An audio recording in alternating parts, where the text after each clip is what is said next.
Olá, seja bem-vinda, seja bem-vindo. Começa agora o Câmara Notícia ao vivo, meio-dia em ponto, nesta segunda-feira, 8 de agosto de 2022. Muito obrigado pela sua companhia, pela sua audiência, e você pode participar através do número do nosso WhatsApp. 19 é o nosso DDD, 978293776. O número já está aqui embaixo da sua tela. Lembrando que você pode enviar a sua mensagem através do nosso QR Code. Como é que ele funciona?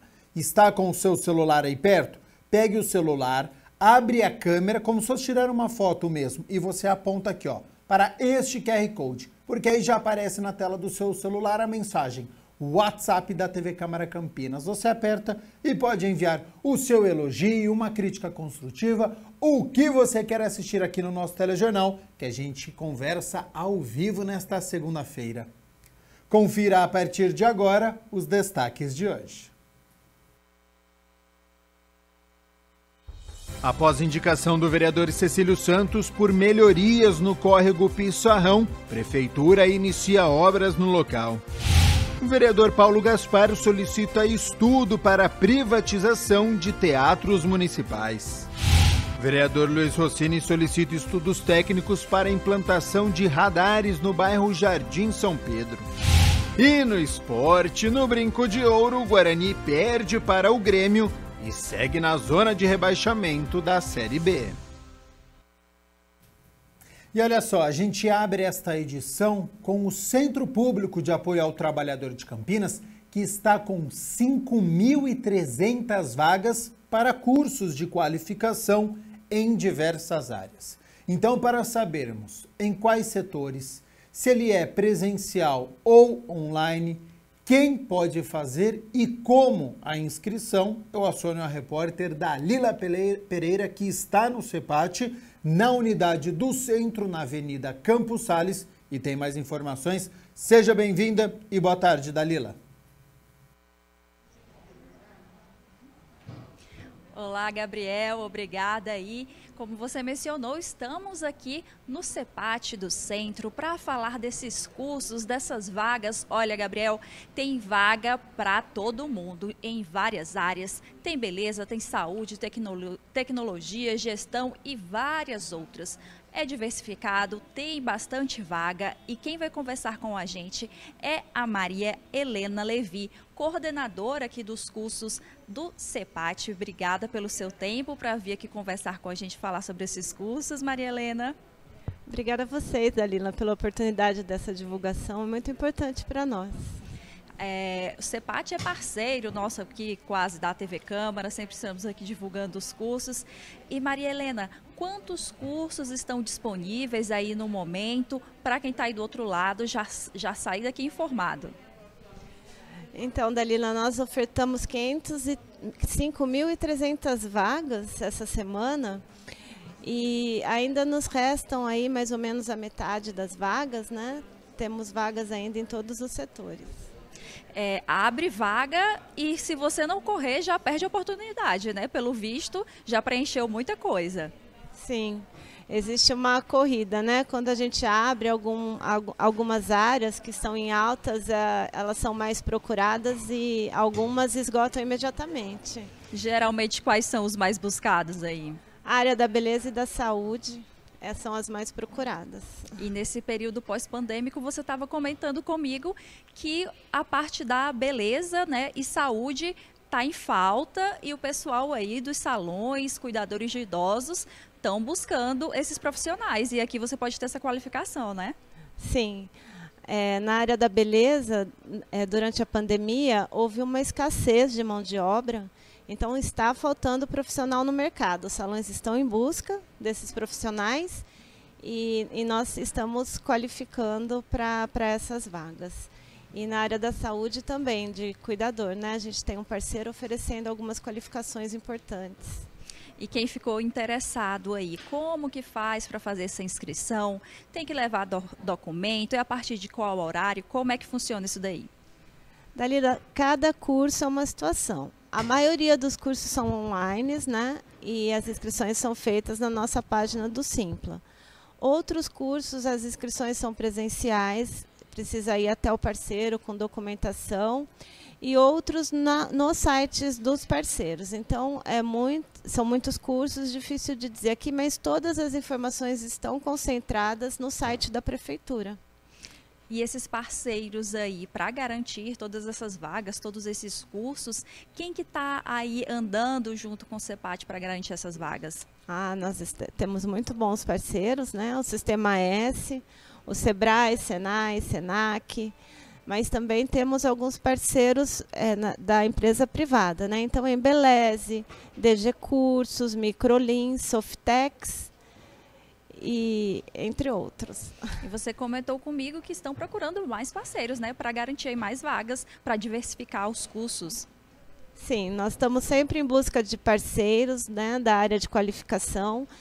Se alguém tiver interesse em nos contatar, nós estamos aqui à disposição para abrir novas vagas, novas áreas, diversificar os cursos que nós ofertamos. Para isso, nós precisamos de parceiros.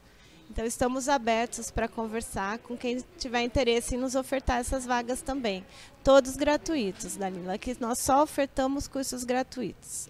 E as inscrições vão até quando? Tem um período certo ou é de acordo com a demanda das vagas? É de acordo com as demanda das vagas. E você comentou para mim sobre o curso de instalador elétrico, que tem meio que uma curiosidade aí no sentido que está tendo uma busca bem grande desse curso. Como é que é essa informação aí? O Senai, ele está sendo procurado pelas empresas para que ele qualifique profissionais que estão em escassez no mercado. Então, são vagas abertas que as indústrias não conseguem contratar por falta de mão de obra qualificada. Então, o Senai é procurado por essas indústrias e eles ofertam esses cursos gratuitos em parceria conosco para essas vagas que já existem no mercado. E nós estamos, então, com o curso de instalador elétrico aberto, inscrições abertas. Essas são presenciais, as inscrições são presenciais e o curso é presencial. A pessoa precisa se dirigir até o Senai Roberto Mangue, e levar seus documentos, RG, CPF, carteira de trabalho, ter quarta série e fazer lá a sua inscrição. Esse curso está se esgotando, então as pessoas precisam correr lá para fazer a sua inscrição. Maria Helena, e tem idade mínima ou máxima para poder conseguir uma dessas vagas?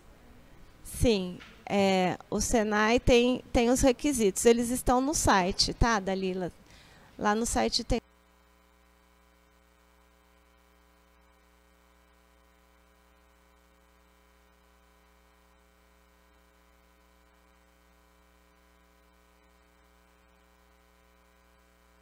Bom, infelizmente perdemos o contato com a Dalila Pereira e a Maria Helena Levi, mas eu já agradeço desde já todas as informações que foram passadas aqui. A Maria Helena, que é a coordenadora de cursos do CEPAT Campinas. Então, mais de 5.000 vagas de qualificação profissional com parceria com diversas empresas que nós vimos aí, de suma importância, então, você se qualificar para você conseguir, então, arrumar um emprego posteriormente. E a gente segue falando sobre o CEPAT Campinas aqui, mas agora com as vagas disponíveis de emprego para esta segunda-feira. Então vamos fazer o seguinte, 12h10, já nós vamos com as vagas de emprego então, com o CEPAT Campinas, a gente vai fazer um rápido intervalo e na volta a gente retorna falando sobre emprego, tem entrevista no dia de hoje, a Mirna Abreu já está aqui nos nossos estúdios com as notícias da metrópole, com as notícias do Legislativo, não sai daí que o nosso intervalo é rapidinho.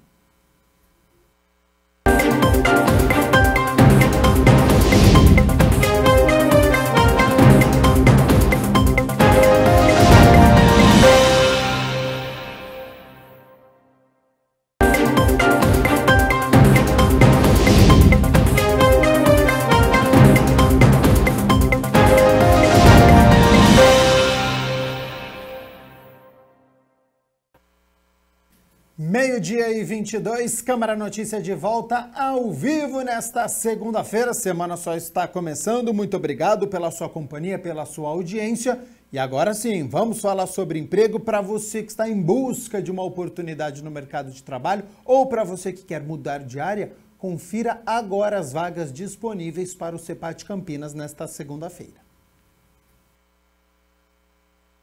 No Centro Público de Apoio ao Trabalhador de Campinas, há 306 vagas nesta segunda-feira. Entre elas, as de açougueiro, ajudante de cozinha, auxiliar de costura, auxiliar de escrituração fiscal, caldeireiro, carregador e descarregador de caminhões, controlador de acesso. Essa vaga é exclusiva para pessoas com deficiência e reabilitados do INSS.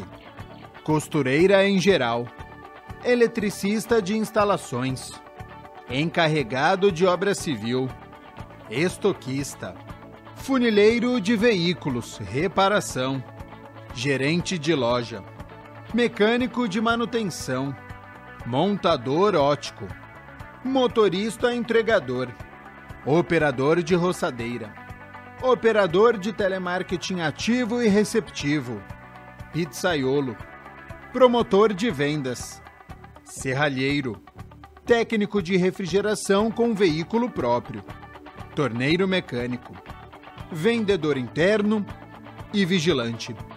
Para saber os detalhes como requisitos, salários e localização da empresa, basta acessar o site do CEPAT no endereço www.cepat.campinas.sp.gov.br/vagas. O atendimento presencial do CEPAT é realizado mediante agendamento prévio através do portal do cidadão, cidadão sem o tio.campinas.sp.gov.br, em uma das 3 unidades. A do centro fica na Avenida Campos Sales, número 427. No distrito do Ouro Verde, na Avenida Rui Rodrigues, número 3900, no Parque Universitário, dentro do Shopping Espaço Ouro Verde, no primeiro andar.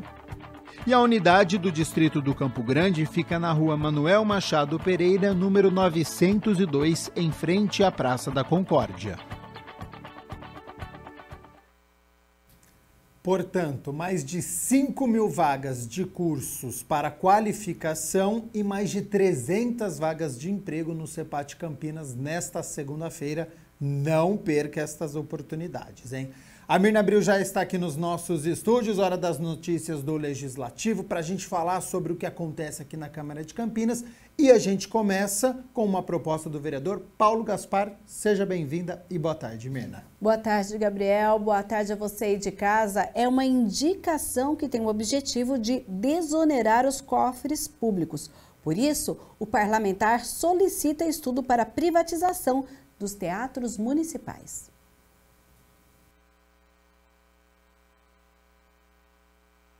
O vereador Paulo Gaspar solicitou ao prefeito Dário Saad que se realize estudos para a concessão dos teatros municipais para iniciativa privada.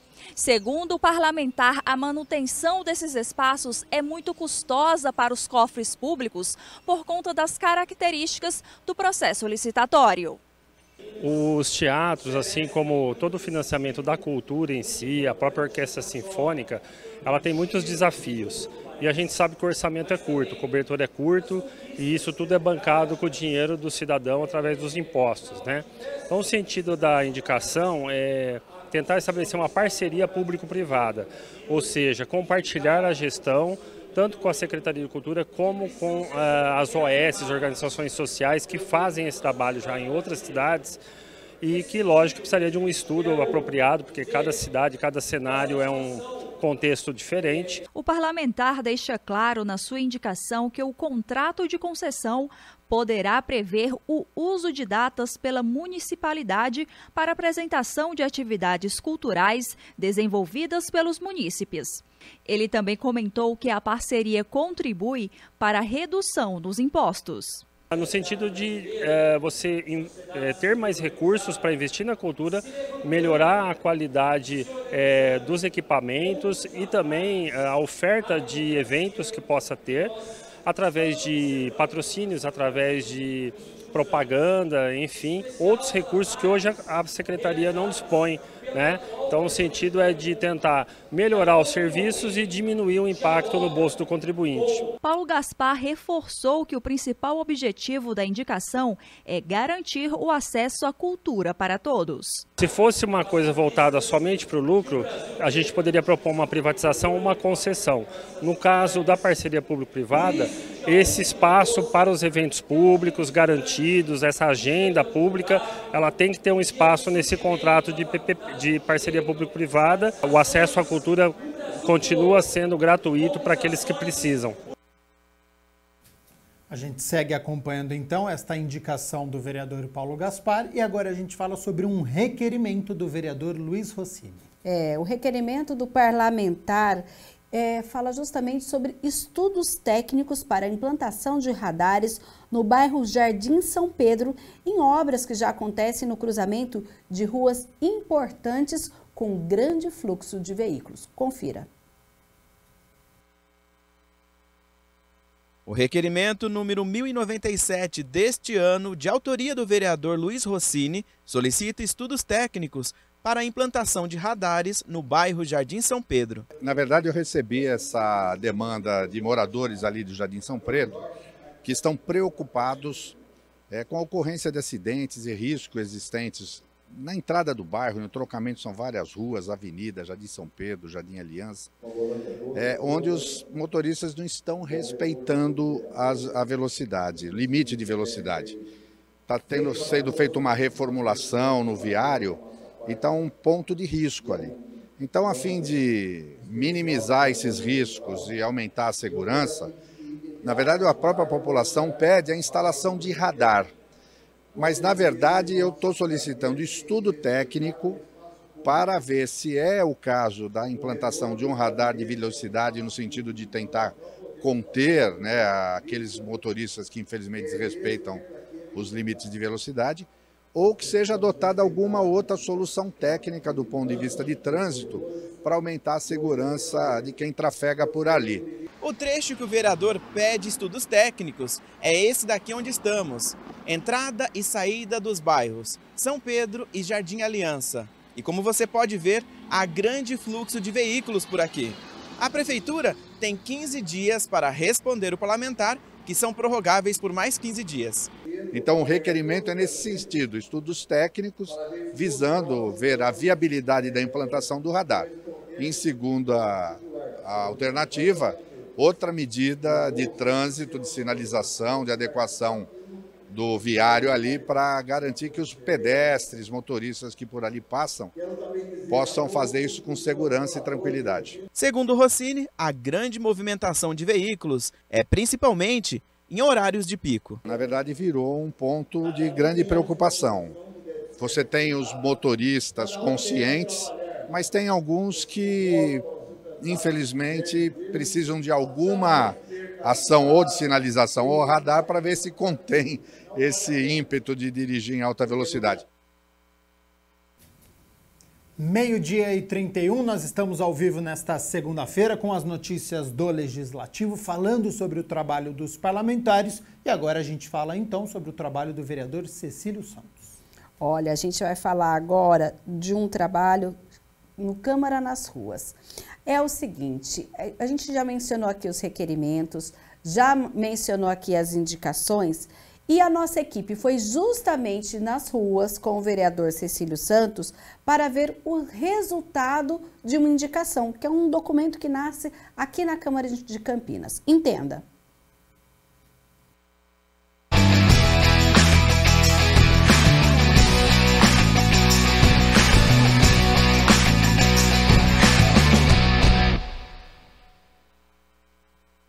De cima da ponte, os moradores do Jardim Miranda observam um dos pedidos da comunidade sendo atendido: a limpeza e a manutenção no córrego Pissarrão. Há anos o local vem trazendo problemas para o bairro. Eu moro aqui no bairro desde 1972 e sofremos duas enchentes aqui históricas, que passou por cima de casa, derrubou casas e foi um terror. Mas além dessas duas que passou por cima de várias casas, tivemos umas 8 enchentes que perdemos tudo também. Então, a gente vem com essa luta desde 75, 76, que vem lutando para canalizar. Depois que canalizou,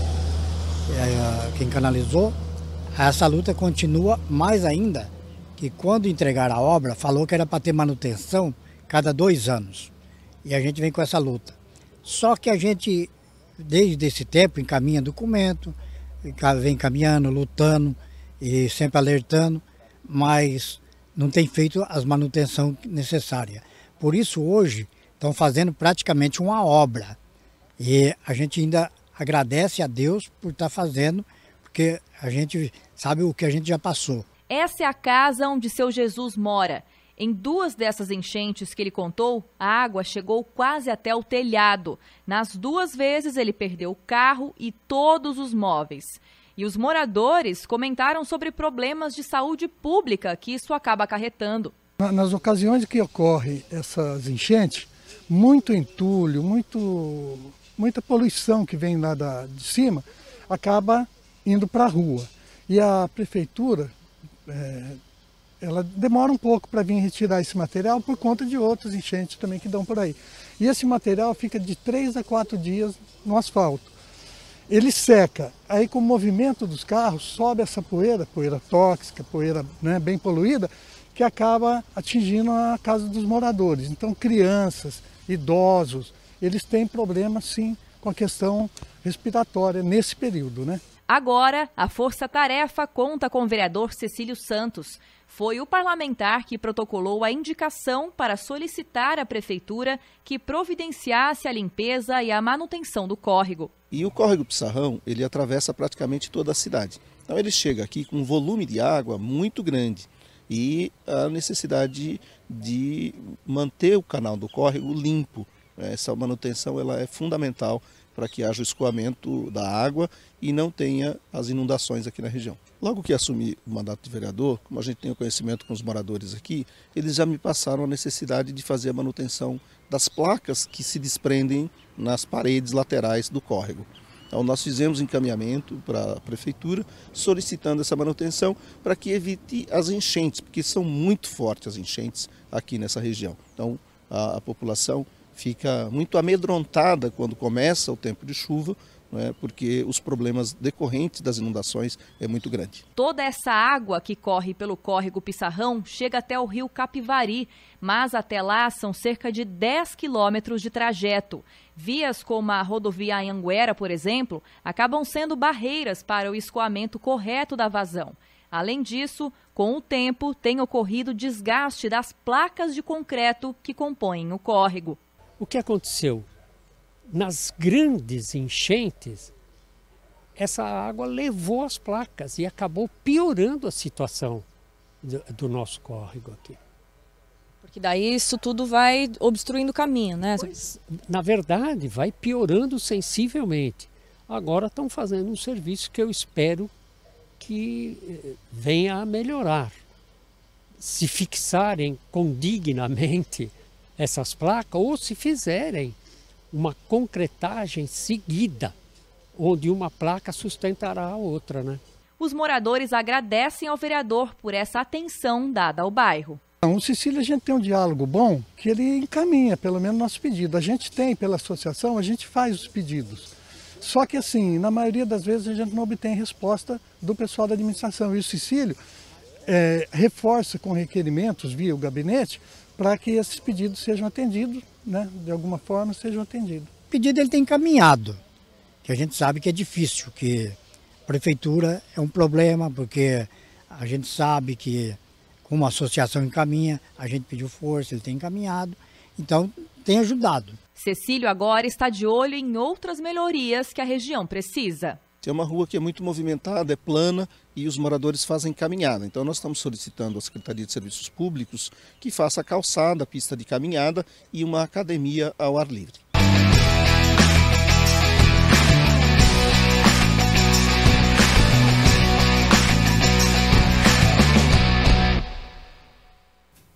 Hora de nós falarmos sobre um questionamento do vereador Carmo Luiz. Protocolou um requerimento que pede à prefeitura informações sobre a usina verde de compostagem. O parlamentar tem recebido reclamações de mau cheiro no entorno. O documento do vereador Carmo Luiz pede informações sobre a usina de compostagem que funciona na região dos Amarais.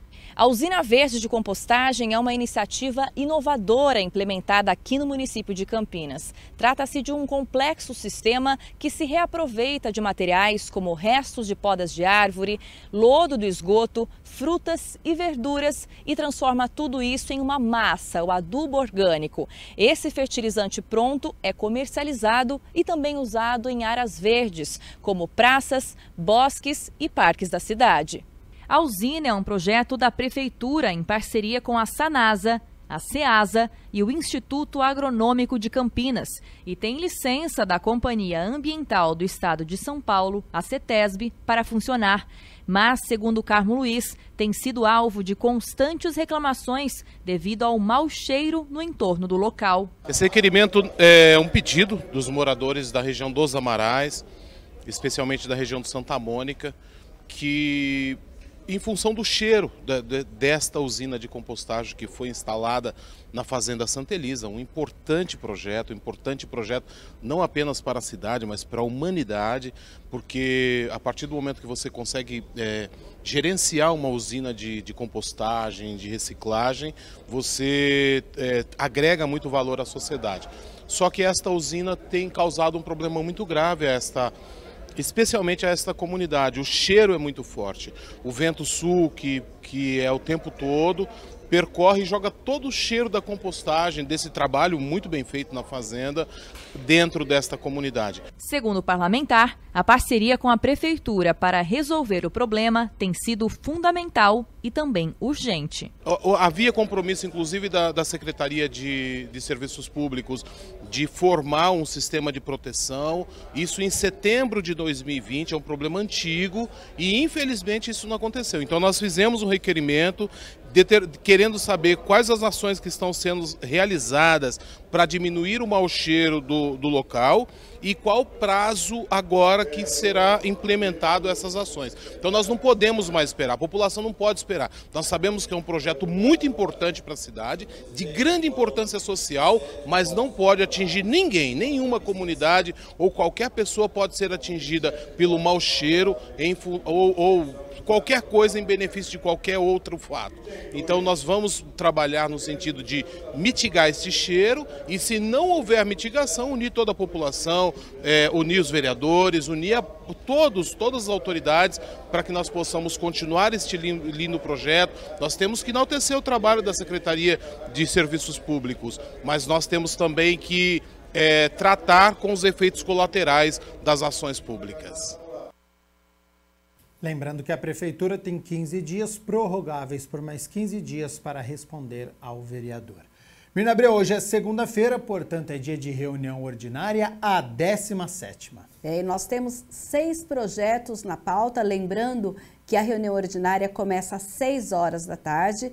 O início, nós temos o pequeno expediente, em que os parlamentares têm um tempo livre para usar a tribuna por até 5 minutos e depois nós temos a discussão e votação das matérias que você confere lá no site campinas.sp.leg.br. Agora, um pouquinho antes, a reunião ordinária começa às 6 horas da tarde, um pouco antes, a partir das 4h30 da tarde, tem audiência pública. Hoje é a 32ª audiência pública que será presidida pela Comissão de Administração Pública com o vereador Felipe Marquesi. Ela vai discutir o projeto de lei complementar de autoria do prefeito que trata do prêmio por atingimento de metas de finanças aos servidores lotados na Secretaria Municipal de Finanças, conforme previsto em lei municipal. Essa matéria tramita aqui na casa e precisa passar por audiência pública.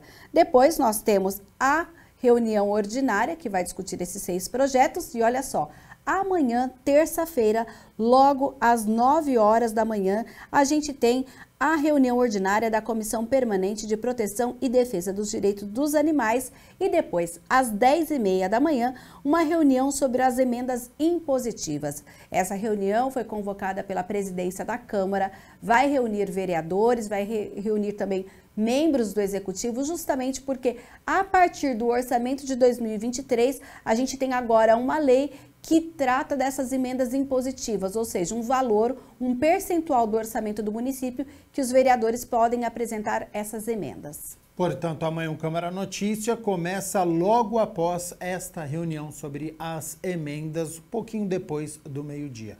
Mirna Abreu, muito obrigado pelas notícias do Legislativo. Volta daqui a pouco com as notícias da Metrópole de Campinas. Combinado, daqui a pouquinho eu estou de volta. Combinado então, Mirna Abreu. Meio-dia e 43, vamos fazer o seguinte, rápido intervalo e na volta a Mariana Meira já está aqui nos nossos estúdios e ela vai falar sobre redação com especialista. Atenção você estudante, hein? Você que está nos acompanhando. Vai prestar o Enem, vai prestar vestibular, é criativo na hora de fazer a redação? Tem alguma dificuldade? Então não saia daí porque já já a gente volta.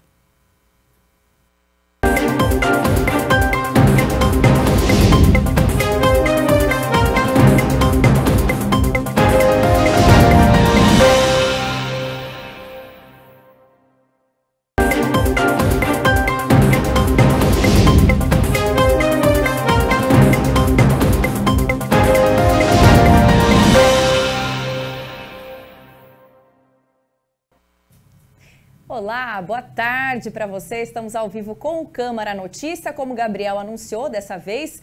Mais uma vez eu invadi aqui os estúdios da TV Câmara Campinas para falar sobre educação. Chegou a hora de estudar para o vestibular ou para o Enem. Aí a gente pega pesado em matemática, resolve função de X como ninguém, decora geografia, estuda química, estuda biologia, mas na hora da redação a gente não sabe nem por onde começar. Esse é o tema do De Olho na Educação, que vai começar agora.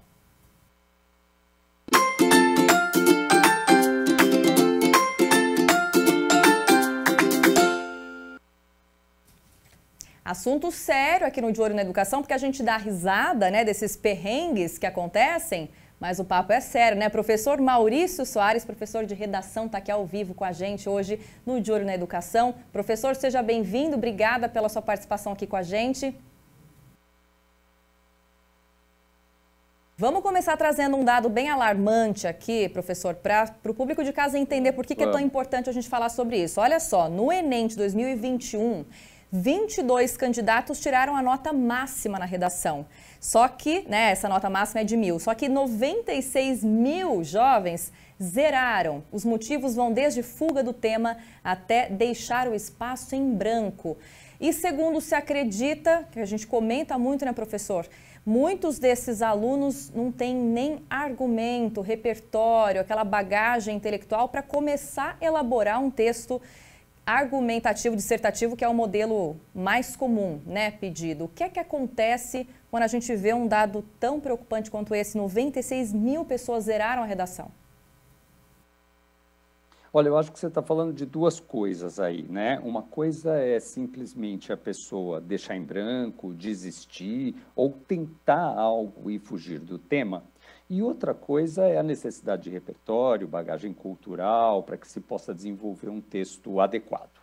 Então, me parece que as redações de vestibular em geral, nos grandes vestibulares do Estado de São Paulo e do Enem também, são redações, de certa maneira, técnicas. Sim, são textos argumentativos, mas todos eles limitados normalmente ao máximo de 30 linhas, adequados dentro de uma estrutura básica com a qual o aluno normalmente está acostumado a trabalhar ao longo do ensino médio, de 4 parágrafos, sabendo que há uma introdução, desenvolvimento e uma conclusão. Eu estou querendo dizer isso para você, Mariana, para que fique claro que ainda que não haja repertório, o hábito da leitura seja muito fragilmente adquirido, né, ao longo da educação, ainda que a pessoa não esteja conectada com os acontecimentos do momento, não leia jornais, é possível fazer uma redação dentro do mínimo que se pede. Então, eu digo isso porque o zerar, que é a gravidade que você levantou, né? Eu acho que tem a ver com a desistência, quer dizer, talvez com uma falta de orientação a respeito dessa possível simplicidade, né? E a pessoa que simplesmente desistiu, e a outra que talvez até tentou, e tem um problema realmente, como a gente sabe, que é anterior ao trabalho da escrita, é um problema de leitura, de compreensão do que está sendo discutido, né? A gente sempre diz que a prova de redação é uma prova de leitura e de escrita. Sem ler, ao menos, a proposta ali, os textos oferecidos como subsídios para que o aluno se oriente, fica difícil, de fato, começar a escrever qualquer coisa. Então, se a gente for pensar em caminhos para resolver isso, né, eu tenho a impressão que a gente precisa dar um incentivo para o estudante, em primeiro lugar, não desista da redação, né? Não vai dar para você desistir da redação ao longo da sua vida. Serão inúmeras situações, por mais que a sua profissão não tenha nada a ver diretamente com a escrita, que você vai precisar se expressar, se comunicar com o mundo, e isso envolve leitura e escrita, o que te coloca num lugar privilegiado de alguém que compreende a realidade, é capaz de assimilar dados e dialogar com eles, né? Na verdade, é isso que nos dá, na melhor acepção da palavra, poder. Poder crítico de analisar o que acontece à nossa volta por meio da leitura, poder de interferência na sociedade em que a gente vive. E aí eu aproveito a deixa, você me interrompe, por favor, a hora que você quiser, tá, Mariana? Mas eu aproveito a deixa para falar da proposta de intervenção do Enem, né? E da gente pensar no quão interessante é o caráter desse exame que coloca a redação nesse patamar prático, tão claro para a sociedade. Quer dizer, nós queremos que esses jovens do Brasil inteiro que estão prestando esta prova pensem sobre essa questão polêmica. Nós não achamos que eles têm que saber tudo sobre isso, tanto que oferecemos informações, textos de coletânea, dados para que ele possa usar. Então, eu volto a falar para você do aluno sem repertório. O aluno sem repertório, ele tem no mínimo a coletânea, sabe? A gente vê alunos querendo decorar frases de filósofos, segundo Sócrates. Isso é ridículo, é ridículo. Não existe um moleque de 17 anos por aí, não existe, é um pouco forte, mas é muito raro um moleque que se comunique com o mundo assim, segundo Sócrates, a partir das perspectivas de Foucault. A não ser que o pai do cara seja um professor e fique falando dessas coisas em casa, ou que ele, de fato, tenha lido alguns autores que o impressionaram, isso fica naturalmente no indivíduo e também precisa sair naturalmente na hora da redação, senão vira motivo de chacota dos corretores na hora do almoço, sabe? Porque nós que somos mais velhos sabemos como um jovem que não tem firmeza no repertório tenta se colocar. E o que a gente está dizendo aqui é que não precisa. Na verdade, a redação não é um exercício para ver se você é politizado, se você manja da guerra da Ucrânia. Não é isso. A redação é um exercício de comunicação. Você falando algo para alguém e passando uma mensagem muito clara a partir de um tema que foi determinado. Então, se o seu repertório é Big Brother, vai fundo, porque não é isso que está sendo avaliado, o quanto que é você bom em filosofia. Se você consegue associar o Big Brother à questão que está sendo discutida, ponto para você. Aliás, é isso que os caras querem medir, né? O quanto que você consegue pegar um dado daqui, pegar um dado dali, pegar um dado seu, ainda que seja o Big Brother, pegar um dado seu e reunir para construir um discurso. Ou seja, acho que é mais interessante que o aluno que está aí nessa pegada, tem essa proposta de prestar esses vestibulares, que ele comece a fazer esse exercício a partir da ideia de 4 parágrafos, né, de um texto marcado pela impessoalidade, em que ele não se coloca na primeira pessoa, a partir da ideia de que é necessária uma contextualização para que quem está lendo saiba do que se trata, é importante que ele saiba onde ele vai chegar, ou seja, qual é a opinião dele sobre aquilo. É uma pena que muitas vezes ao longo do ensino médio, da escola, a redação seja vista pelo aluno como algo meio fake, sabe? Como se ele sempre tivesse que dar aquelas notícias, aquelas opiniões politicamente corretas, que às vezes não são verdadeiras, né? Então, eu acho que é importante que o aluno de fato se expresse com clareza e coloque a sua opinião. E a chave para isso é básica, né, Mariana? Precisa pensar sobre o tema. Não é algo que você deve ter uma resposta pronta que você vai levar de casa. É um problema que está sendo apresentado para você ali, sobre o qual você tem condições de pensar e opinar, se colocando com clareza e impessoalidade, tentando chegar a uma tese. Não sabe nada sobre o assunto? Não tem nenhum argumento para usar? A coletânea está aí para isso. Você não é obrigado a saber tudo. Professor, o senhor tocou em 2 pontos muito importantes aqui. Eu vou começar pela questão da idade, né? O senhor mencionou a respeito dessa falta, né, mesmo de conhecimento profundo que nós jovens temos na hora do ensino médio, né? E eu até vou aproveitar para deixar o nosso público mais tranquilo, né? Eu mesmo decidindo ter feito jornalismo, aos 17, 18 anos ainda, meu texto ainda não tinha a coesão que tem hoje, né? Isso veio muito com o exercício da profissão. E a outra questão que o senhor mencionou é essa prática de argumentação. Tudo isso vem de exercício, é conversar em casa, é conversar com o professor, é escrever. Como chegar até esse mínimo solicitado para fazer uma boa redação? A gente costuma falar para os alunos que se ele for a uma escola de natação e não houver piscina, provavelmente ele não vai se matricular, né? E que também ele não vai acreditar num professor que prometeu ensinar ele a tocar violão mesmo sem um instrumento. Redação é mais ou menos assim, quer dizer, não tem como você aprender a fazer se você não fizer. Claro que algumas orientações iniciais podem ser necessárias, podem ajudar muito, mas, quer dizer, enfrentar o papel em branco é uma dificuldade que precisa ser vencida por você ao exercitar-se para isso, sem dúvida. Sobre conversar em casa, né, eu fico pensando que eu recomendo normalmente isso. Puxa, está passando lá a demarcação das terras indígenas no Jornal Nacional durante o jantar? Pergunta para o seu pai. Pai, como é que é esse negócio da demarcação da terra indígena? O que você acha? De forma, não porque isso vai cair, apesar que essa questão indígena, hein, fica aí a dica, né? Tudo que aconteceu esse ano nesse sentido, Amazônia, questão ambiental, quer dizer, são questões que estão na ordem do dia e que podem aparecer. Mas mais importante do que se preparar previamente para adivinhar o tema, porque daí está outra coisa ridícula, né?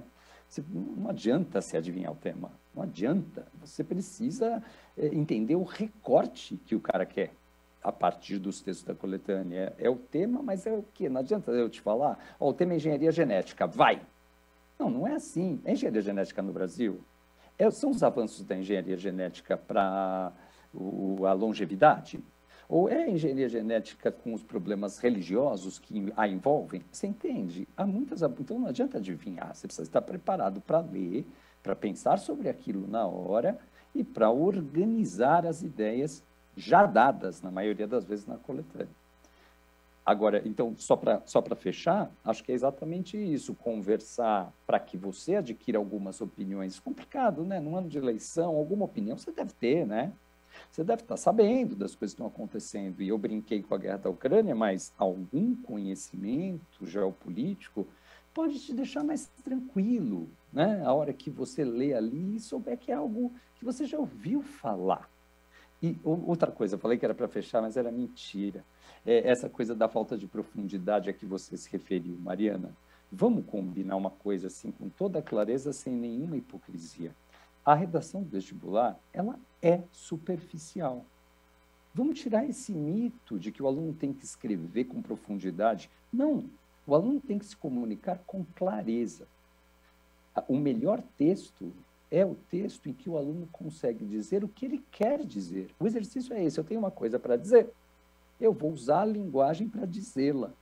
O sucesso é eu conseguir que a pessoa entenda aquilo, né? Então não tem a ver com profundidade, muitas vezes, tem a ver com organização e com clareza da ideia que você vai definir. E tem também uma necessidade de ficar atento aos modelos, diferentes modelos que podem cair, né? Vou dar o exemplo aqui da Unicamp, que vira e mexe, dá um susto nos candidatos por sair, às vezes, do modelo argumentativo, dissertativo. Em 2020, por exemplo, foi uma sugestão para um texto para podcast e uma crônica com o tema micromachismo na sociedade. Em 2019, um ano antes, pediram a elaboração de um abaixo-assinado simulando um pedido de explicações para uma escola depois de uma professora de filosofia, tudo isso são hipóteses, ter sido alvo de ameaças anônimas por ter uma didática de trabalho que foi chamada de ideologia, de doutrinação ideológica em sala de aula. E antes teve carta, resenha crítica. Tem aluno que chega nessa hora e fala, meu Deus, eu não estudei isso, e agora? E aí, professor? Bom, calma, então vamos lá. Tudo que a gente estava falando não tem nada a ver com o Unicamp. A gente estava falando sobre FUVEST, sobre Enem, sobre o Unesp, sobre o Unifesp, FAMEMA, FAMERP, a PUC, que seguem mais ou menos esse padrão. De fato, a Unicamp é do tipo moderninha. Eu fiz 2 graduações na Unicamp, acho a Unicamp o melhor lugar do mundo, acho esse vestibular inacreditavelmente lindo, acho que ter um vestibular indígena, o primeiro do Brasil realizado aí, é o máximo. Acho que a Unicamp cumpre o seu papel social de universidade. E sendo assim, há de se esperar que ela queira alunos que consigam se posicionar em determinadas situações, né? Estarem preparados para, inclusive, compreender o registro que eu devo usar para me comunicar com você. Eu não sei se você percebeu, Mariana, mas eu não estou falando gírias aqui. E não é por nada, não é por algum tipo de padrão que deve ser respeitado, mas é porque não é adequado a essa entrevista, né? Então, isso é o que é cobrado quando a Unicamp pede para escrever ou um abaixo-assinado ou uma crônica. Peraí, o que é adequado aqui? Você está falando com quem? É uma pessoa que você conhece? Você está escrevendo para um grande público ler? Ou você está falando para uma pessoa diretamente? Quem é o seu interlocutor?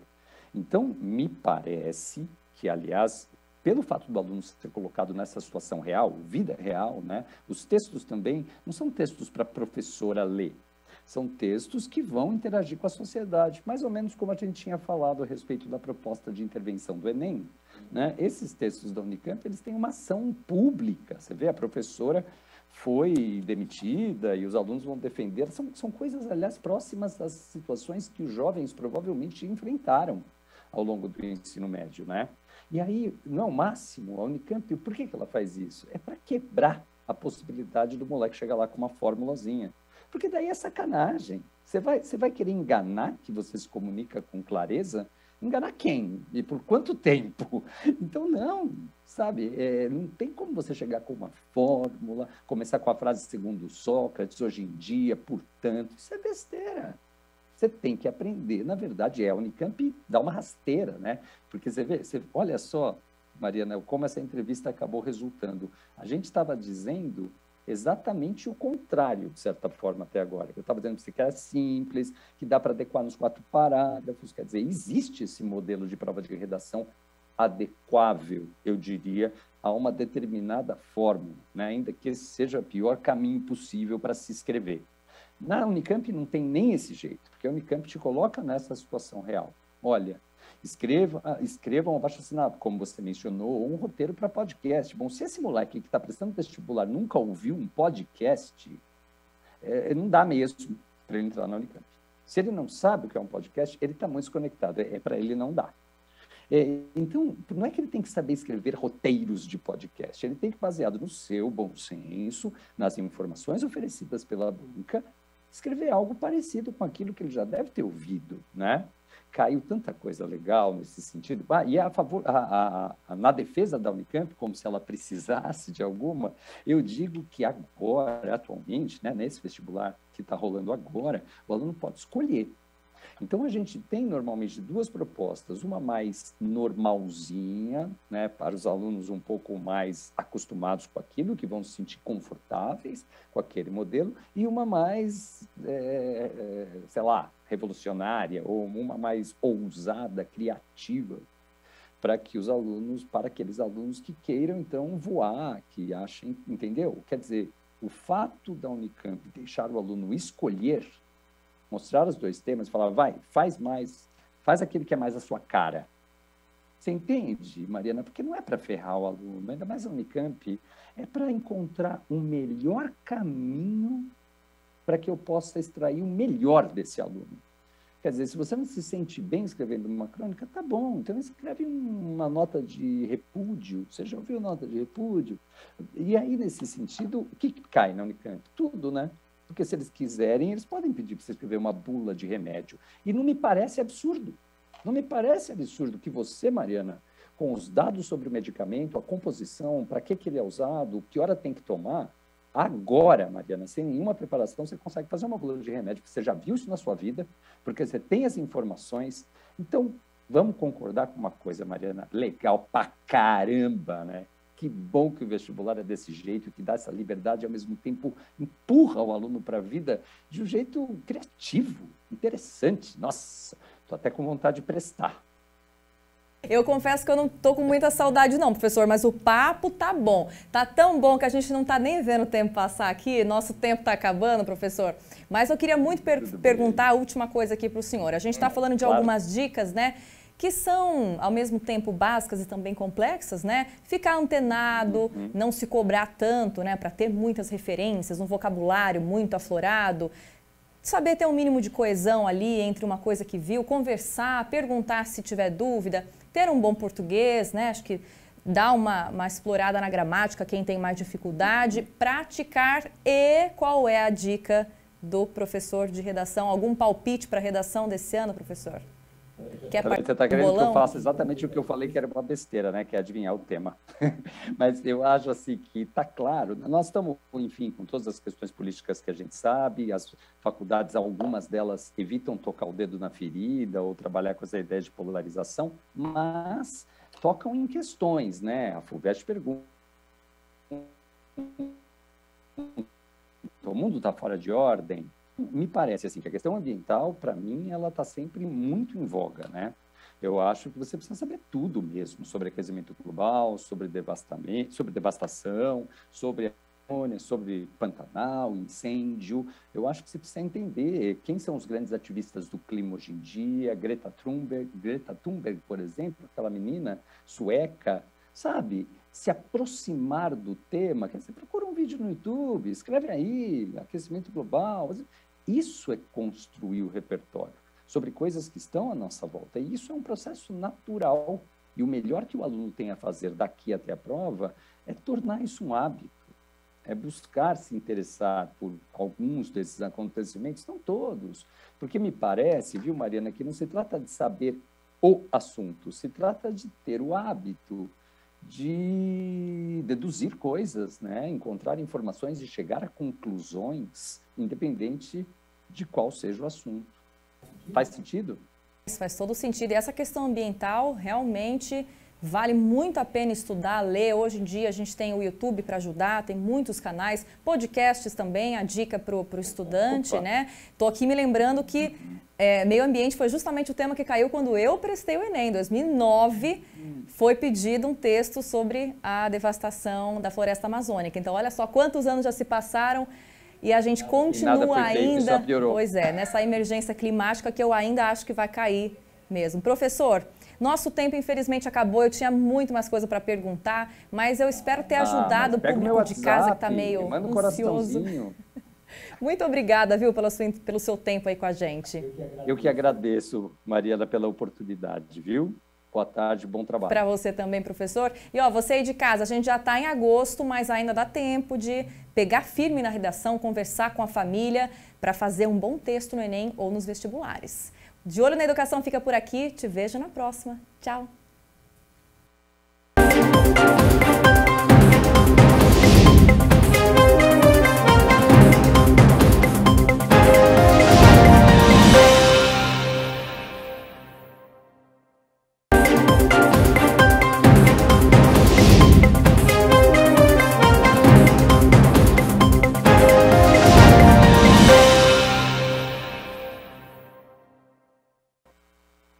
Uma hora mais 13 minutos, Câmara Notícia de volta ao vivo nesta segunda-feira. Muito obrigado pela sua companhia, pela sua audiência. Olha só, você sabia que existem muitas pessoas abrindo mão do trabalho estável?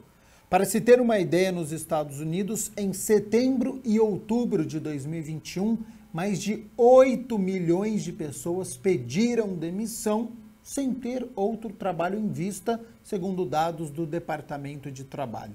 Na China, começou com pessoas de até 40 anos que preferem nem trabalhar e nem estudar, como um protesto ao estilo de trabalho exaustivo.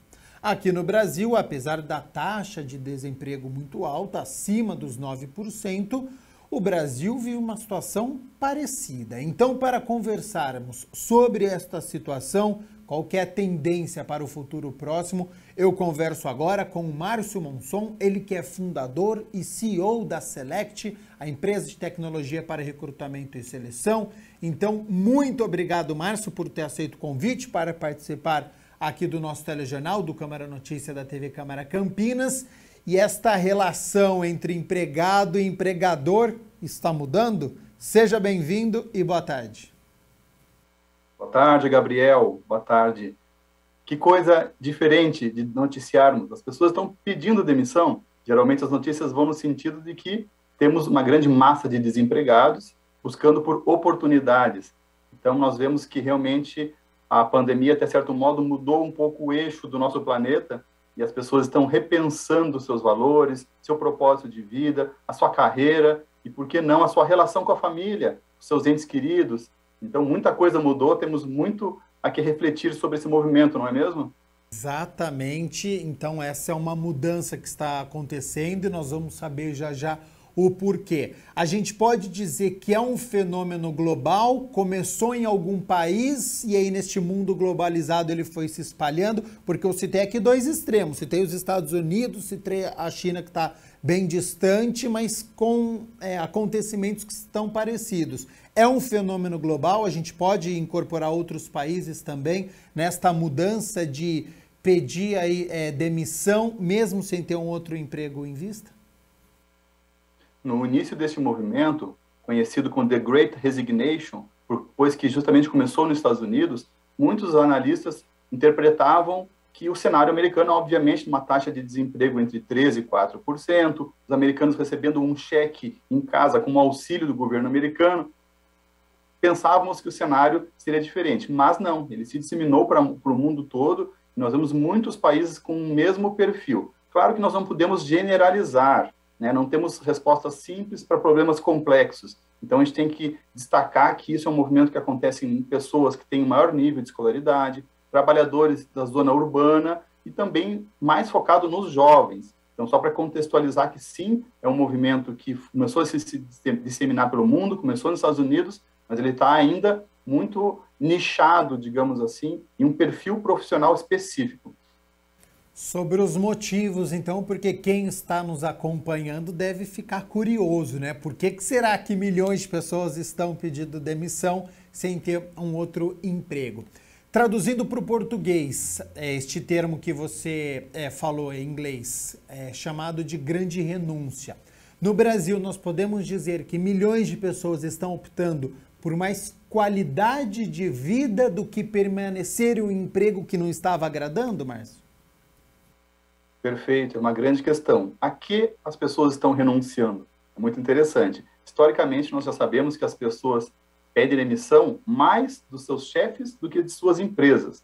Então, nós sabemos que esse é um movimento que continua muito forte. Outra questão é realmente a oportunidade que a pandemia trouxe de nós repensarmos o nosso formato do trabalho. Não somente em questão de horas trabalhadas, mas sim produtividade, não somente no local onde eu estou pessoalmente, presencialmente, mas sim o que eu estou realizando de atividade. Então, a pandemia mostrou novos formatos, as pessoas viram que poderiam ter um equilíbrio mais saudável entre a vida pessoal e a vida profissional, o que é uma tendência das novas gerações, inclusive, já priorizarem isso, e conseguiram ver que não necessariamente isso implicaria em uma redução salarial.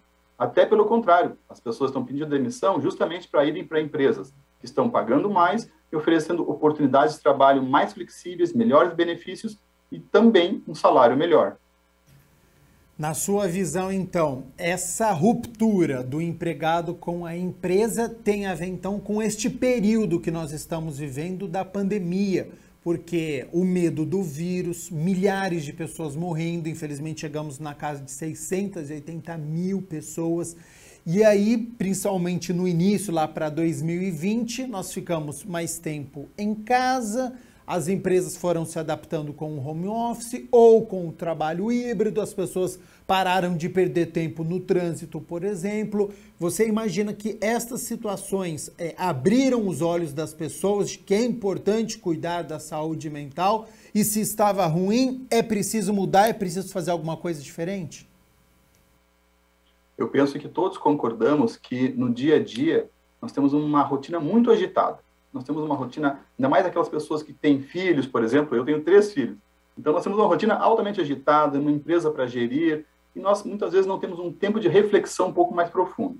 Grandes crises pessoais, familiares ou globais nos forçam a refletir sobre aspectos que no dia a dia, nessa correria, né, do dia a dia, nós não temos essa oportunidade. Então vamos pensar na pandemia. O primeiro ponto da pandemia é que as pessoas que não estavam gostando do seu emprego, que mensalmente nós temos taxas de pedido de demissão, são naturais. Nós tivemos agora um aumento atípico, mas normalmente todos pedem demissão. Se eu estou no meio de uma crise mundial, eu seguro o meu pedido de demissão. Eu não sei o que pode acontecer, a dificuldade financeira. Então, temos o primeiro ponto, que as pessoas muitas vezes, né, esperaram passar a pandemia para demonstrar insatisfação. E outro ponto é que nós fomos defrontados com a finitude, com a morte. É talvez a principal certeza da nossa vida, que todos vamos morrer. Mas quando você está cercado de casos diários de mortes muito acima da média, nós somos confrontados com a finitude. Puxa vida, e se acontecer comigo? E aí nós começamos a colocar na balança aquilo que realmente importa em nossa vida. Então, quando passa tudo isso, a pessoa olha para a empresa e tem uma liderança tóxica, um clima muito ruim na empresa, uma cultura só focada em resultados e não se voltando para as pessoas. Isso tudo as pessoas começam a repensar e não faz mais sentido. Seus valores até muitas vezes mudaram. E aí as pessoas naturalmente começaram a abrir os olhos a outras oportunidades e viram que pelo reaquecimento do mercado, começaram a ter oportunidades e as pessoas naturalmente começaram a fazer novas escolhas. No Brasil, as pessoas que estão abdicando do emprego, fazendo essas novas escolhas que você citou, essas vagas, elas exigem uma qualificação profissional com características difíceis de serem encontradas? Esse é um ponto interessante, porque, como nós falamos, não podemos generalizar. Esse perfil da grande resignação, da grande renúncia, ela está realmente indo mais no sentido de funções mais qualificadas, principalmente ligados a áreas que tiveram grande demanda durante a pandemia. Por exemplo, a área de tecnologia, desenvolvimento de software, marketing digital, a área de vendas, inside sales. Então, nós temos áreas com maior demanda e nós vemos que a qualificação dos profissionais teve que ser aprimorada. Aquela pessoa que naturalmente está um pouco mais acomodada precisa se mexer, buscar sua qualificação profissional, pois que as oportunidades estão aí. Basta que nós possamos realmente ter essa proatividade. Você citou o setor de tecnologia. O que nós estamos comentando é algo específico ou em geral existem outras áreas também que as pessoas estão pedindo demissão e às vezes até mudando de área? Sim, nós vemos um movimento geral em muitas áreas, mas algumas delas é mais crítico. Então, o setor de tecnologia da informação é um setor que já vinha antes da pandemia com uma grande demanda, as faculdades não dão conta de colocar no mercado profissionais qualificados, e nós tivemos, após a pandemia, uma aceleração da transformação digital dos negócios. E aí a demanda por esse tipo de profissional aumentou, e hoje nós temos um cenário muito, muito complicado, inclusive instituições buscando a formação desses profissionais, contratando pessoas com menos experiência, ou até sem nenhuma experiência e treinando dentro da própria empresa, devido à grande carência. Então, nós não temos realmente isso geral, específico de algumas áreas, mas essa renúncia aconteceu em diversas áreas, as pessoas estão realmente experimentando uma nova relação com o trabalho. Antes nós tínhamos aquele cenário, a pessoa entra na empresa, eu tiro o chapéu de pessoa física, de pai, de mãe, de filho, e coloco o chapéu de profissional. E as empresas pediam para as pessoas dividirem, né, esses papéis. E nós somos seres indissociáveis, nós somos seres únicos e holísticos. Então, realmente, as empresas agora estão reconhecendo isso e se voltando um pouco mais para a qualidade de vida nas organizações. Sobre as empresas, então, que você citou, você é um CEO, fundador de uma empresa. É um sinal de alerta esse movimento global? É preciso ficar mais atento se o funcionário está satisfeito, se ele está conseguindo render aquilo que se espera. Quando você tem uma empresa, tem muitos funcionários e enxerga que milhões estão pedindo demissão, como que você reage? Como que os CEOs de outras empresas eles estão enxergando este movimento? Perfeito, Gabriel. É isso mesmo. As empresas estão começando um movimento muito bom nós avaliamos com algo muito positivo, que é valorizar o fator humano. Olha que beleza essa oportunidade, nós valorizarmos as pessoas, de nós começarmos a olhar para seres que são seres integrais, que necessitam realmente ter um respeito às suas individualidades, à diversidade, que nós possamos investir na capacitação da nossa equipe, na qualidade de vida. Então, nós vemos um movimento muito bom começando e uma iniciativa das empresas. E nós vemos realmente que isso é um movimento natural. Muitas vezes é a iniciativa privada que puxa grandes mudanças na sociedade. E isso pode estar começando um movimento muito saudável, sendo acelerado pela situação em que vivemos, em que, na medida que as empresas percebem que os colaboradores qualificados, os grandes talentos, estão optando por aquelas que valorizam e têm ambientes saudáveis, culturas fortes, que valorizam as pessoas verdadeiramente, não somente no discurso, né? Aí sim, nós veremos uma mudança muito profunda no mercado de trabalho. Agora, Márcia, a gente falou sobre essa ruptura que está acontecendo por conta da pandemia, por conta deste período que nós estamos vivendo. Mas você entende que essa pode ser também uma característica dessa geração que está com 20 até 30 anos? Porque eu tenho feito algumas entrevistas aqui no Câmara Notícia e algumas pessoas falaram sobre essa mudança, porque no passado era muito comum a pessoa ficar 30, 40 anos numa mesma empresa, porque o objetivo era comprar a casa própria, era ter o carro, era ter a estabilidade, família. E hoje em dia há uma mudança, a pessoa ela quer viajar mais, ela quer ter mais qualidade de vida, ela quer ter uma flexibilidade. É uma característica dessa geração também, que tem 20, 30 anos, olha, se não tem espaço aqui para minha saúde mental, se aqui no meu trabalho não está saudável, eu vou buscar uma outra oportunidade. É uma característica dessa geração ou você acha que é por conta da pandemia, de tudo que nós vivemos e por isso que não importa a geração, a pessoa está buscando mais essa saúde mental? Sem dúvida, sem dúvida. A relação dessa nova geração com o trabalho é totalmente diferente da nossa relação, né? Então, eles veem um senso de propósito muito mais profundos e nativo deles, aflora naturalmente do jovem. Nós vemos também uma preferência pelo ser do que pelo ter. As pessoas hoje estão optando pela experiência. Eu prefiro viajar do que ter um apartamento. Eu prefiro chamar um Uber do que ter um carro parado na garagem, que eu uso muito pouco durante a semana. Então, essa nova forma de se relacionar com a materialidade, com as coisas, com a posse, está mudando, preferência pelas relações. É uma geração que tem uma relação com o trabalho muito focado no aprendizado. Buscam realmente estar lifelong learning, né? É a aprendizagem contínua ao longo da vida. O efeito colateral é que nós temos uma instabilidade. Muitas vezes o jovem traz isso também com um lado negativo, que é a ansiedade. Ele não dá tempo ao tempo, nós falamos, né? Aquela curva de aprendizagem, o ganhar experiência naquele negócio, que eu posso conhecer as pessoas e começar a performar mais. Muitas vezes, por essa ansiedade da geração, eles realmente ficam saindo mais rapidamente das empresas. Mas nós vemos como um movimento muito positivo também, que eu acho que toda a sociedade ganha, e mesmo as gerações mais antigas também ganham em aprendizagem com a nova geração. Essa troca de gerações é muito saudável, sabe? Sobre esta relação entre gerações, você vê um possível conflito do chefe que é de uma outra geração com essa pessoa mais jovem, às vezes até mesmo dentro de casa, né, com pais, com familiares, mas tem 25 anos, já tem 3, 4 empregos, tal. Essa é uma preocupação? Isso vai acontecer? É normal? É comum? Quando nós falamos em diversidade nas empresas, Gabriel, muitas pessoas pensam somente em raça, em gênero, identidade de gênero, mas nós temos uma muito importante, que é a diversidade etária. De um lado, nós temos o etarismo, que é o preconceito contra profissionais de maior idade. Do outro lado, nós temos o preconceito com o jovem, que não tem experiência e tem dificuldade de entrar no mercado de trabalho. Então, esse encontro de gerações é muito saudável, muito saudável. Isso dá a oportunidade das empresas pensarem fora da caixa, terem mais criatividade em seus projetos, mais dinamismo. E realmente nós vemos a cada geração com sua colaboração. O jovem com esse dinamismo, sendo nativo digital, trazendo novidades, ideias, a energia do jovem e a sabedoria de quem tem mais experiência, já teve muita vivência. O feeling é muito valorizado hoje em dia, né?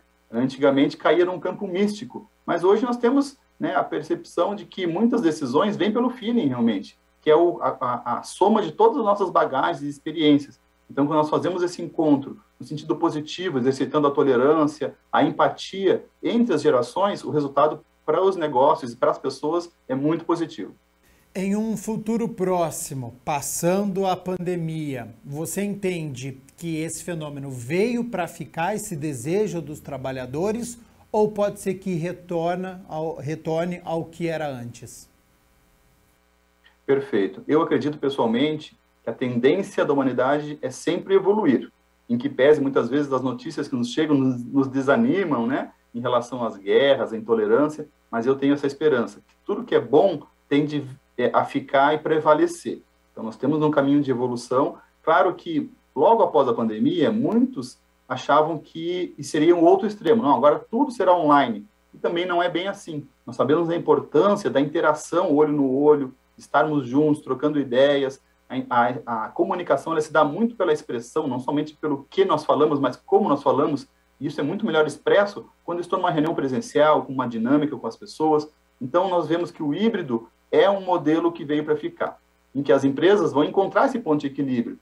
Quantas vezes por semana eu vou na empresa, quem vem sempre físico, quem vem está sempre online, mas encontrar um modelo que funcione para cada tipo de negócio. Não podemos generalizar, mas que as coisas mudaram, estão mudando para melhor, isso é certo. 1h mais 31, estou conversando ao vivo aqui com o Márcio Monson sobre as pessoas que estão abdicando deste emprego quando a condição não está adequada. Quero agradecer todas as participações da Juliana Folman, da Jaqueline Tiburcio, da Tainá Vitória, todo mundo elogiando aqui o tema. O Márcio, para quem está desempregado, está nos acompanhando, pode se aproveitar desse movimento e, além de conseguir uma atividade, alcançar, por exemplo, bônus, benefícios e até salários maiores? Sem dúvida, sem dúvida. Nós vemos tudo isso como uma janela de oportunidade. Olha que beleza, nós repensarmos o modelo de empregabilidade, o modelo das empresas se relacionarem com seus colaboradores. Então, nós vemos sim que tem uma grande oportunidade no mercado. Nós sempre destacamos a importância das soft skills, que são aquelas competências comportamentais. A competência técnica, a maioria das empresas hoje está disposta a contratar a pessoa, Gabriel, e desenvolver. Eu vou pagar o curso para você, vou te colocar ao lado de um profissional mais sênior para que você se desenvolva, mas a soft skill, essa é aquela que nós buscamos, que realmente é o fit cultural, que os seus valores, aquilo que você tem como propósito de vida, tem uma compatibilidade com os valores da empresa. Isso é muito difícil hoje. Então, nós devemos sempre dar aquela dica para que as pessoas, em termos de hard skills, competências técnicas, busquem a internet, temos cursos gratuitos na internet, em diversas faculdades, em diversas empresas de ensino à distância, e nas soft skills, vamos buscar o desenvolvimento comportamental, pessoal, a resiliência, a inteligência emocional, porque independente da área que queremos trabalhar, essas competências são aquelas que vão fazer um grande diferencial, seja para nós nos recolocarmos ou para crescermos no nosso trabalho. Ô Márcio, é um momento então de transição para todo mundo, para as pessoas que estão querendo a saúde mental, em busca de um emprego melhor, e as empresas para que não tenham esse ônus se adequarem no melhor perfil de candidato. Sem dúvida, é uma transição, é uma reacomodação do mercado com a sacudida que nós tivemos, e nós pensamos que fazendo a extração daquilo de bom que fica de aprendizagem e conseguindo realmente tirar o aprendizado necessário, tanto na pessoa física quanto das organizações, e começarmos a olhar um casamento mais equilibrado entre a tecnologia e entre o fator humano, isso nós teremos, no final disso tudo, uma sociedade muito mais plena e muito mais colaborativa, e que nós acreditamos que o futuro ele é muito promissor nas relações de trabalho. Márcio Monson, fundador e CEO da Select, a empresa de tecnologia para recrutamento e seleção. Muito obrigado pela disponibilidade do seu tempo aqui com o Câmara Notícia, todas as informações de grande valia para o nosso telespectador sobre este novo movimento, né? Porque chama muito a atenção, milhões de pessoas em todo o mundo pedindo demissão. Já fica o convite aqui para uma próxima oportunidade e fica aberto aí para suas considerações finais. Estamos à disposição, uma grande alegria, uma boa tarde para todos os espectadores, e realmente o que nós desejamos é que nós possamos aos poucos, e criando um ambiente de trabalho em que as pessoas possam ver o trabalho como algo que me faz crescer e evoluir como ser humano, e não somente um fardo que eu tenho que ter para poder pagar as contas no final do mês. É nisso que nós acreditamos e vamos em frente. Muito obrigado. Combinado então, Márcio Monção participando ao vivo aqui do nosso Câmara Notícia nesta segunda-feira, 1h mais 34. A Mirna Abreu já está aqui nos nossos estúdios, então da entrevista nós vamos com as notícias da Metrópole de Campinas. Seja bem-vinda mais uma vez e boa tarde, Mirna. Boa tarde, Gabriel. Boa tarde a você de casa. E Campinas inicia hoje o treinamento de profissionais de toda a rede pública de saúde municipal e também da rede particular para os atendimentos de casos de monkeypox aqui na cidade. Confira. Na última sexta-feira, o prefeito Dário Saad fez uma live para relatar os dados sobre os casos de monkeypox no município e explicar as ações que serão realizadas na cidade. O prefeito garantiu treinamento para os profissionais da saúde lidarem com os casos. A prefeitura, através da Secretaria de Saúde e da Vigilância em Saúde, está preparada para enfrentar mais esse desafio. É uma doença relativamente nova, acometendo humanos, mas é uma doença antiga que acomete macacos. Mas nós temos certeza que, pela expertise, pelo conhecimento, pela capacidade técnica que a Secretaria de Saúde, a Vigilância em Saúde de Campinas tem, nós estamos sim preparados. E a partir de segunda-feira à tarde já temos um treinamento para a rede privada, para a rede pública, e nós devemos capacitar as nossas equipes para poder atender, poder identificar, fazer o diagnóstico. Todas as unidades de saúde estarão treinadas e orientadas para o atendimento do monkeypox. A gente acredita que o mais importante é que nós tenhamos atendimento em todas as unidades de saúde e não restringir a alguma só. Até o momento da coletiva, Campinas contava com 20 casos confirmados, que estão sendo acompanhados de perto pela Devisa, como explicou Andréia von Zuben. A gente tem a notificação pela rede pública e privada, qualquer hospital público e privado, qualquer médico, existe o sistema de notificação. Cada caso notificado, a gente vai acompanhar o resultado laboratorial e monitorar caso a caso para ver se essas pessoas estão isoladas minimamente pelos 21 dias que a gente espera, que é o período de transmissibilidade. Todas as segundas e quintas serão emitidos boletins com os casos confirmados e suspeitos. Andréia von Zuben ainda ressaltou que não é necessário o pânico entre a população. A gente faz um rastreamento de contatos, então num caso índice a gente vai procurar todos os contatos. A gente tem como principal fonte, hoje de infecção relações sexuais com múltiplas parcerias, então a gente questiona e aí, havendo realmente pessoas com essa característica, a gente vai também monitorar essas pessoas.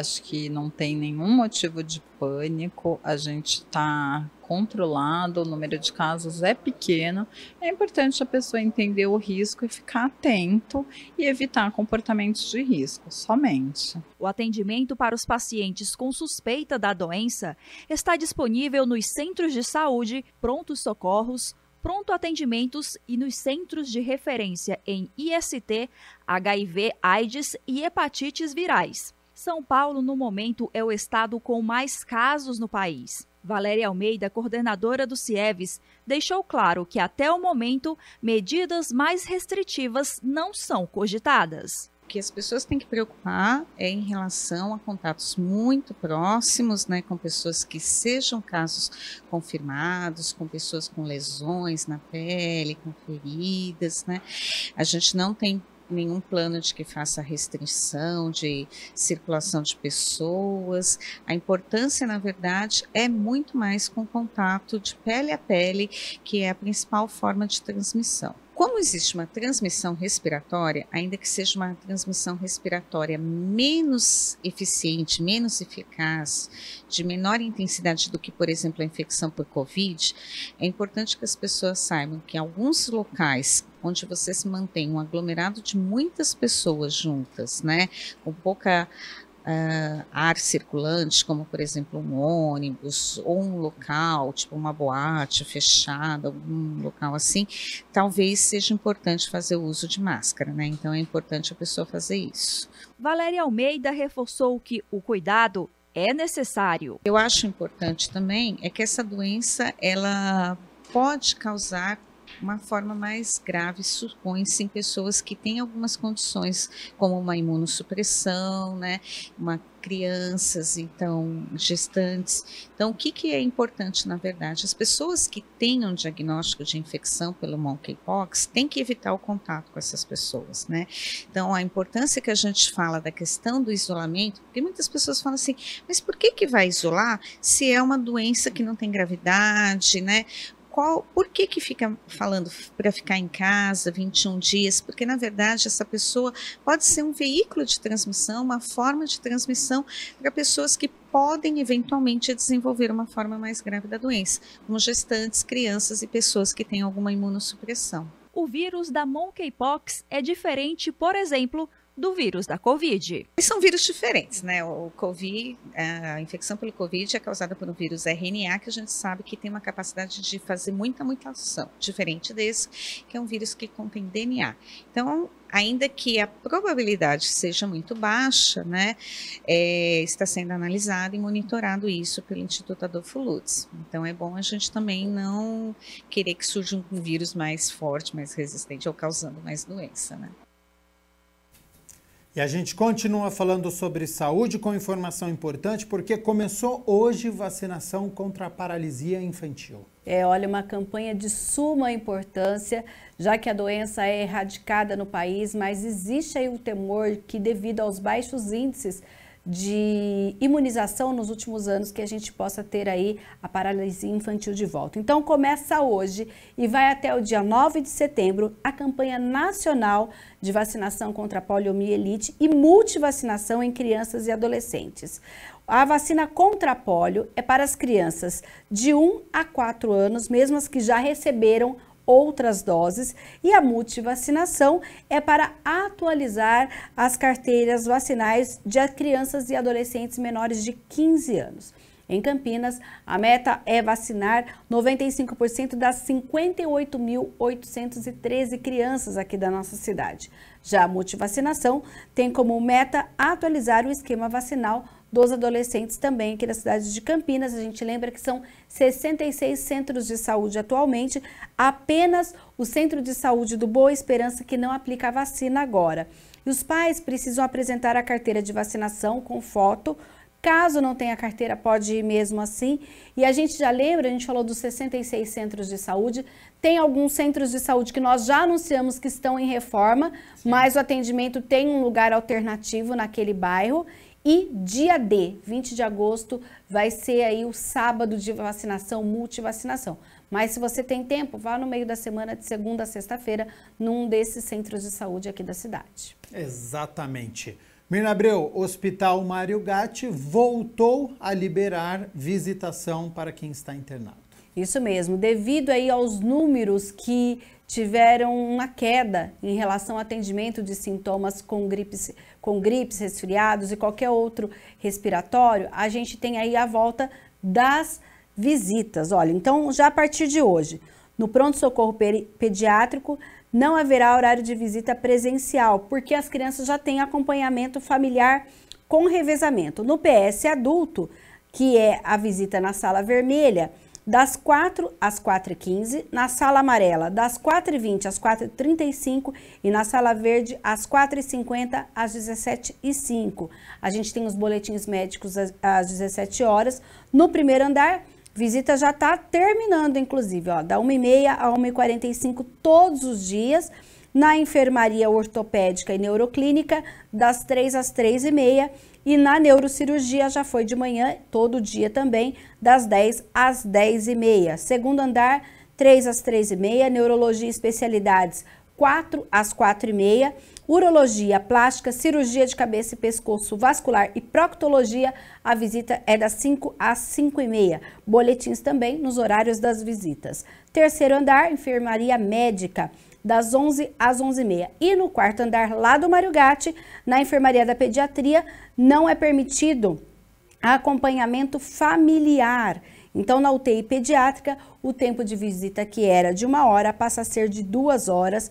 E aí a gente tem pacientes em leitos pares, das 10 ao meio-dia acontecem as visitas, e de leitos ímpares, das 3 às 5 da tarde. Então, esse novo esquema vai permitir que as pessoas recebam as visitas e vai aumentar, claro, o fluxo lá no Hospital Mário Gatti. Então, a gente aguarda e eles sempre monitoram esse atendimento para evitar justamente a contaminação das pessoas.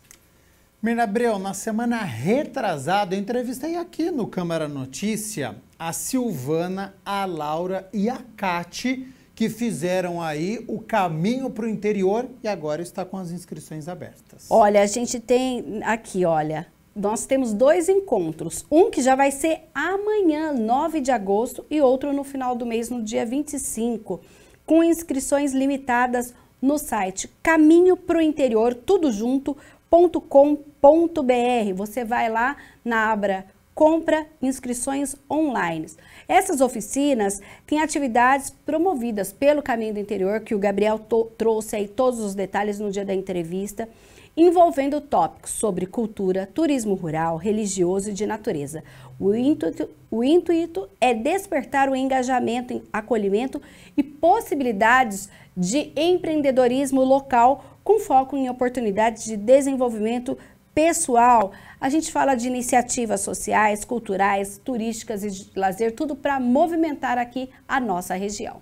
Então, você que está nos acompanhando, perdeu essa entrevista? Vai lá, youtube.com/TV Câmara Campinas, no dia 29 de julho, são 5 amigas e eu tive a oportunidade de entrevistar 3 delas, a Cátia, a Silvana e a Laura. Muito bacana essa história, foi através da cura de um câncer que ela começou com a caminhada, fez a trilha, começou a observar todo o ambiente, vale muito a pena conferir, você que está nos acompanhando, este caminho para o interior. Mirna Abreu, a gente continua aqui com as notícias da metrópole de Campinas, porque a prefeitura convocou concursados para diversas áreas. A gente só tem notícia boa agora para quem prestou concurso, olha só. A prefeitura está convocando mais 38 candidatos aprovados em concursos públicos. A convocação saiu no Diário Oficial de hoje, então você entra lá no campinas.sp.gov.br/Diário Oficial, ou então no portal da prefeitura, você entra na aba Serviço, Concursos e Empregos também, você encontra esse resultado. Para hoje, olha, a convocação são para professor de anos iniciais de educação especial, supervisor educacional, agentes fiscais tributários, auditores fiscais tributários, engenheiro de saúde e de segurança do trabalho, engenheiro civil, agente de fiscalização, agentes administrativos e médico geral. A gente lembra que neste caso aqui desse concurso, se você passou, a reunião será na próxima quinta-feira, dia 11 de agosto, e o horário está lá na convocação. Confere o Diário Oficial de hoje. E tem mais conferência, viu, Gabriel? Na área médica, para quem realizou o concurso também. Isso mesmo. Olha, também está no Diário Oficial desta segunda-feira o resultado dos concursos para médicos e técnicos de enfermagem. Além do Diário Oficial de hoje, a publicação também está disponível no site da VUNESP, que é o vunesp.com.br. Então, lá os candidatos vão consultar os resultados. A gente lembra que são muitas vagas, 120 vagas a gente teve no total deste concurso. Então você entra lá, você que fez essa prova, já conferiu o gabarito que foi divulgado semana passada? Agora veja lá a sua classificação. Mirna Abreu, o projeto que foi discutido aqui no Legislativo está em vigor, a Prefeitura abrindo o cadastro para pontos de coleta de ração. Foi divulgado no Diário Oficial da última sexta-feira justamente isso. A gente teve a lei aprovada, né? Porque, na verdade, a lei é de autoria do vereador Paulo Haddad aqui da Câmara. Depois a gente teve o decreto do Executivo dizendo como vai funcionar a lei na cidade. E agora, como primeiro passo para cumprir esse decreto, nós temos a publicação para o cadastramento de empresas que queiram ser ponto de coleta para o recebimento de doações de ração e utensílio para animais domésticos, que inclui camas, coleiras, casinhas, entre outras. O material vai beneficiar famílias em situação de vulnerabilidade social, ONGs de proteção animal e protetores independentes que têm dificuldade para alimentar os animais. O objetivo é evitar justamente o abandono de cães e gatos. A convocação é de acordo com a lei. Você pode entrar e quer se cadastrar, sua empresa, seu comércio? Mande um e-mail para bem-estar.animal@campinas.sp.gov.br ou você pode ir pessoalmente lá no DPBE, o Departamento de Bem-Estar Animal, que fica lá na Vila Boa Vista, na Rua da Sapucaia, sem número, na Vila Boa Vista, então, ou por e-mail. Vou repetir o e-mail, hein? bem-estar.animal@campinas.sp.gov.br. E a Prefeitura está com vagas abertas para as pessoas que querem fazer estágio em pedagogia. Olha, nós temos aqui as vagas que você pode se inscrever.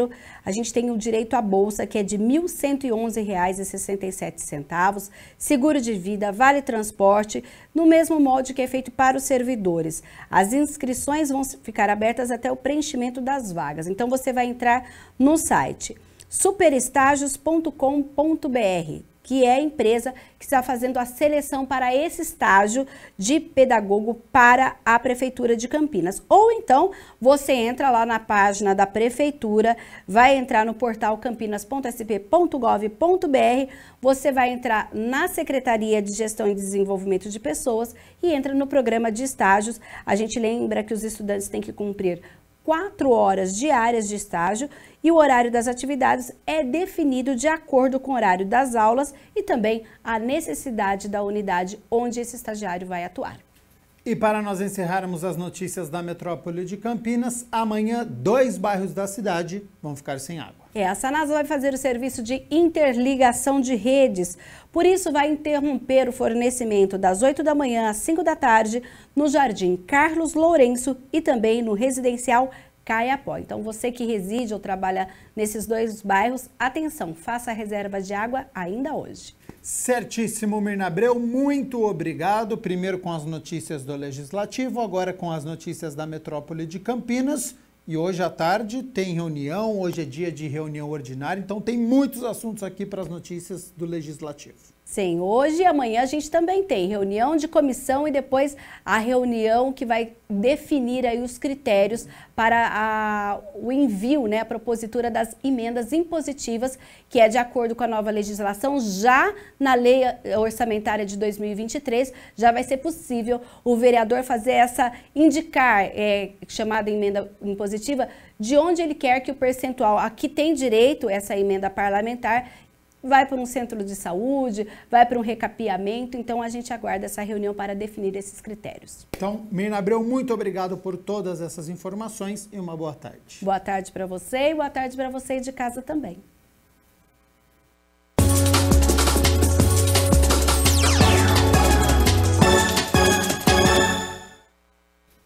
Hora de balançarmos as redes do Campeonato Brasileiro da Série B e a rotina de derrotas do Guarani continua, viu? Desta vez, o Bugre recebeu o Grêmio e foi superado.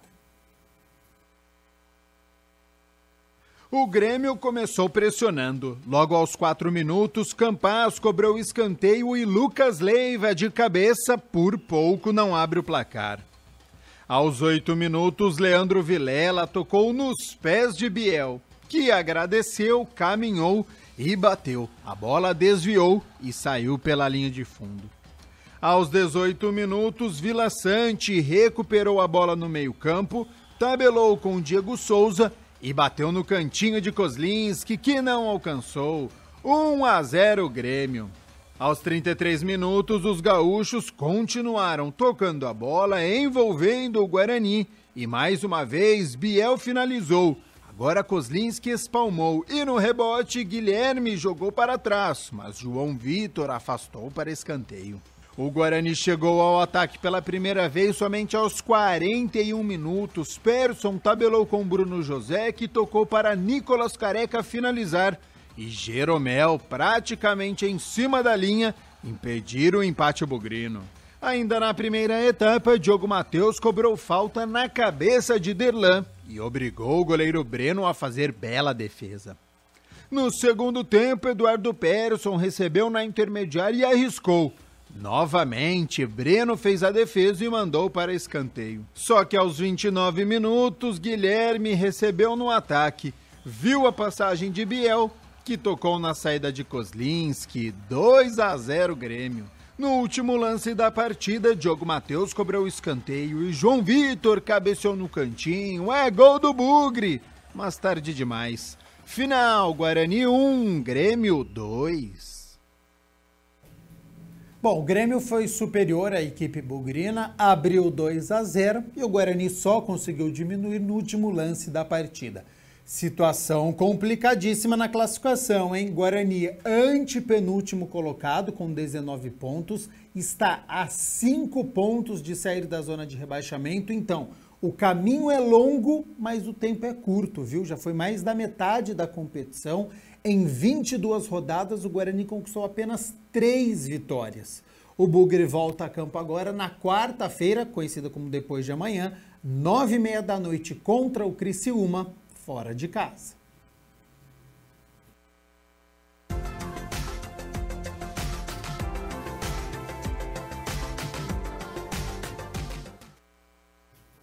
A tão esperada chuva chegou nesta madrugada aqui na cidade de Campinas. Hoje pela manhã também foi registrada em diversos bairros e deve permanecer esse tempo fechado durante todo o dia. O sol até tenta sair, mas a nebulosidade continua muito alta.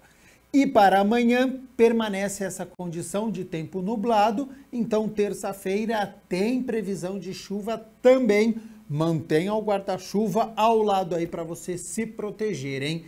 E o friozinho, ele também aparece neste inverno. Não de uma forma intensa, mas bem diferente das últimas semanas. Então vamos às temperaturas para esta terça-feira, olha só. Já está aqui na minha tela, então amanhã tem previsão de chuva aqui para a cidade de Campinas, 9 de agosto, mínima de 15 graus. Ao longo do dia essa temperatura não sobe muito, ficando nos 20 graus aqui para a cidade de Campinas. 1h mais 56 minutos, o Câmara Notícia fica por aqui. Muito obrigado pela sua companhia, pela sua audiência. Lembrando então que a partir das 4h30 da tarde já tem reunião, às 6 horas reunião ordinária. Amanhã pela manhã também cercado de reunião, de audiência. Então o nosso Câmara Notícia chega por volta de 12h30, tá certo? Eu te aguardo, eu te espero até lá. Tchau, tchau.